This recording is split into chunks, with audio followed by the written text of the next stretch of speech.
En esta segunda clase, que le pusimos de título La primera ola, vamos a ver el desarrollo del movimiento feminista sufragista en Gran Bretaña, en Francia, también en Estados Unidos, y el desarrollo, al mismo tiempo, de los grandes partidos socialistas europeos, especialmente del Partido Socialdemócrata Alemán, que pertenecía a la Segunda Internacional, donde se da la organización de las conferencias internacionales de mujeres a instancias de la gran dirigente socialista Clara Zetkin. En el Partido Socialdemócrata Alemán no había una idea unificada alrededor de la cuestión de la mujer. Clara Zetkin era una de las dirigentes que más insistía con la cuestión de organizar a las mujeres trabajadoras y la lucha por los derechos de las mujeres. Sin embargo, muchos dirigentes de la socialdemocracia alemana planteaban que el verdadero objetivo de la socialdemocracia tenía que ser conseguir una situación tal de desarrollo de la clase obrera que con el salario de un trabajador éste pudiera mantener a su esposa y a sus hijos sin que ella tuviera que salir a trabajar. Esta discusión acerca de cómo tenía que ser el desarrollo de la clase trabajadora llevó a muchísimas diferencias, divergencias y rupturas en la socialdemocracia alemana que van a poder ver en los capítulos que presentamos del libro Pan y Rosas. Pero vamos a detenernos en este detalle, que es considerar que la mujer tenía que ser ama de casa y que eso mostraba, que pudiera ser mantenida por el salario de su esposo, mostraba un cierto crecimiento o desarrollo de la clase obrera, o que las mujeres tenían que tener los mismos derechos que los hombres a trabajar en cualquier lugar que quisieran. Clara Zetkin durante mucho tiempo incluso se opuso a pelear por derechos especiales para las mujeres madres, para la maternidad, las mujeres trabajadoras que eran madres, pensando que si había muchas leyes que protegían los derechos de la maternidad, eso iba a servir como excusa, como pretexto a los capitalistas para no incorporar mujeres a la producción. Entonces, durante bastante tiempo pensó que había que pelear por la igualdad, por el derecho al voto, pero no por cuidar y proteger a las mujeres mientras eran madres con respecto a la producción. Después cambió esta posición y se dio cuenta que la lucha por los derechos de la mujer trabajadora tenía que incorporar todas estas cuestiones, desde las condiciones laborales hasta el derecho al voto. De hecho, el Partido Socialdemócrata Alemán es el primer partido moderno que incorpora en su plataforma programática el derecho al voto igualitario para todos los ciudadanos y ciudadanas a partir de los 18 años de edad. En este terreno, las sufragistas, que como dijimos antes, eran en su mayoría mujeres de la burguesía, terminaron teniendo que hacer alianzas con los partidos socialistas porque los partidos liberales se negaron a tomar la demanda del derecho al voto para todas las mujeres en esta época, y los únicos que pelearon por el derecho al voto fueron el Partido Laborista de Gran Bretaña, la socialdemocracia alemana, es decir, todos los partidos de la izquierda, digamos, de la socialdemocracia, los partidos socialistas. Las sufragistas, que tenían métodos muy radicales para sus luchas, que han puesto bombas, que rompieron vitrinas, vidrieras, que incluso tuvieron mujeres muertas en acciones callejeras, como por ejemplo la que hacen en la carrera del Derby. La carrera del Derby es la carrera de caballos en la que participa el príncipe de Gales, y ellas en una de estas carreras se pararon frente a los caballos para plantarle al príncipe de Gales la demanda del derecho al voto y fueron pisadas por los caballos. Una de ellas murió en esta acción. Bueno, estas mujeres, que eran absolutamente radicales en su forma de exigir el derecho al voto, cuando llega el momento de la Primera Guerra Mundial, cuando se avecina la Primera Guerra Mundial, de este movimiento internacional, con lazos internacionales entre Gran Bretaña, Francia, Estados Unidos, empiezan a dividirse y a separarse, digamos, a partir de la defensa de sus respectivas naciones, los respectivos gobiernos de sus naciones frente a la Primera Guerra Mundial. Uno de los virajes más importantes políticos que hay es en el de la organización que lideraba Emmeline Pankhurst. Emmeline Pankhurst, que es el personaje principal de la película Sufragistas, que ustedes también pueden ver en este curso. Ella cambia su orientación política, digamos, y empieza a defender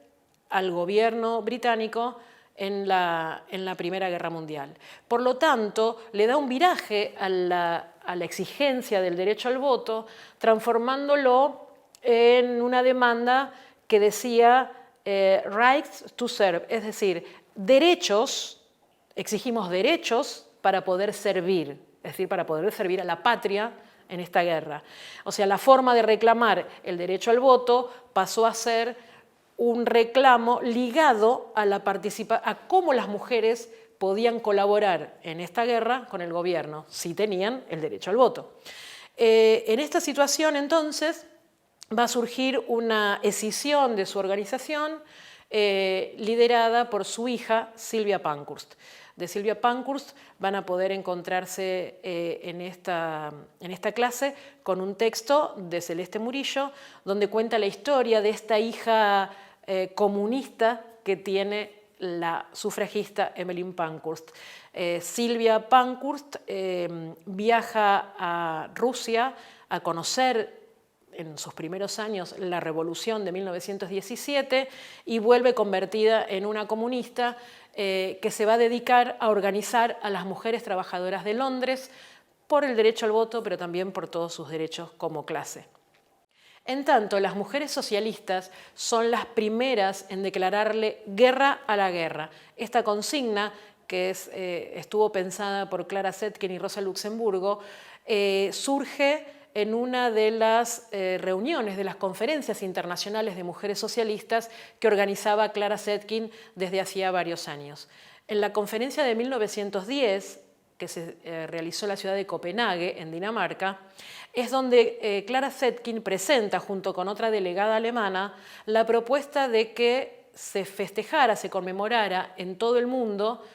un día al año, el Día Internacional de las Mujeres.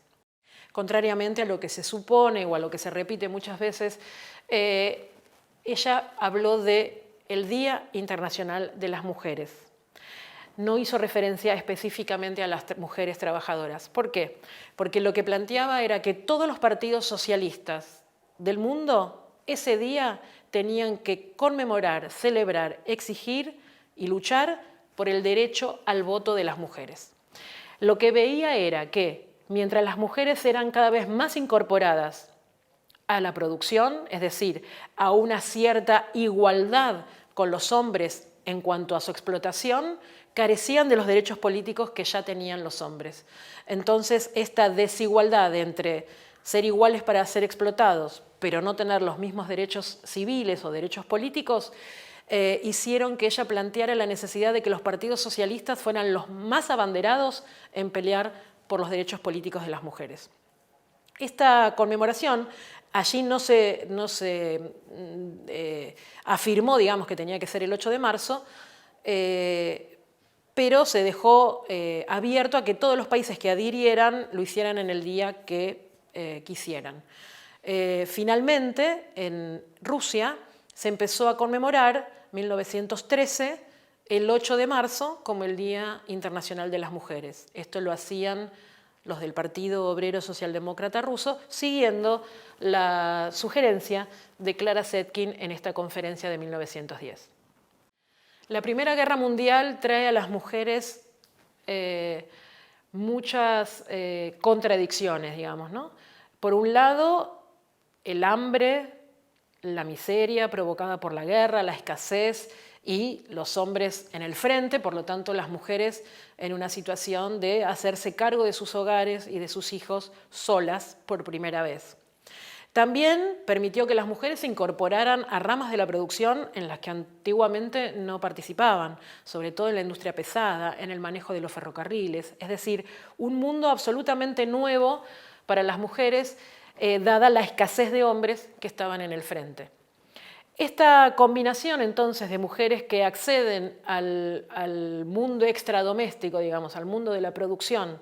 a gran escala, y al mismo tiempo tienen que hacerse cargo de sus hijos y de sus familias, con las noticias de sus maridos o sus hermanos o sus padres muertos o sus hijos muertos en el frente, es el motor que empuja a las mujeres a ser las protagonistas durante todo este periodo de los inicios de la guerra de saqueos a supermercados o a tiendas, digamos, se decía en esa época, de motines y de sabotaje en las líneas de producción.